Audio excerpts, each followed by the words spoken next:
In today's video, I'm going to teach you how to turn a monotone voice into a singing voice in Soundtrap. We'll start at the source because great results come from a clean recording.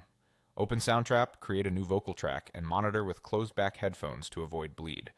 Position the mic about a hand's length away, slightly off-center to reduce plosives, and keep your input level so peaks stay safely below clipping. Turn on the metronome or lay down a simple chord loop so you have pitch and timing references. If you're naturally monotone, aim your voice toward the general contour of the melody. Glide up or down into notes rather than speaking them flat, and record 2 or 3 takes so you can choose the most stable phrases.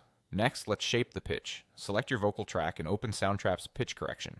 Pick the correct key and scale. This matters more than any single knob. If you're unsure, match it to the chords you used or test a few keys until the voice locks in. Start with a moderate amount of correction and a medium-fast retune speed to pull notes into tune without sounding robotic.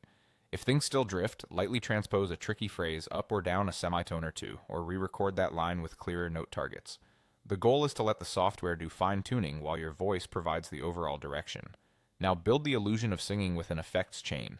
Use EQ to roll off rumble below around 80 to 100 Hz, reduce muddiness around 200 to 400 Hz, and add a gentle presence lift near 3 to 5 kHz. Add light compression to even dynamics, and a de-esser to tame harsh S sounds. For width and polish, use a subtle doubler or chorus, a short slapback delay around 80 to 120 milliseconds at low mix, and a small plate reverb with a touch of pre-delay so the voice stays up front. Keep effects subtle. They should support the pitch, not hide it. For instant richness, duplicate the vocal track and create harmonies. Pitch shift one copy up a third and another down a third or a fifth, lower their volumes, and pan them slightly left and right. Loosen their retune speed a bit so they don't phase with the lead, and nudge one harmony a few milliseconds to widen the stereo image. Finally, lock in the rhythm. Tight timing sells the performance even more than perfect pitch.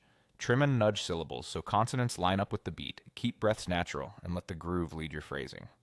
Save your project, compare before and after, and you'll hear your monotone take transform into a convincing musical vocal.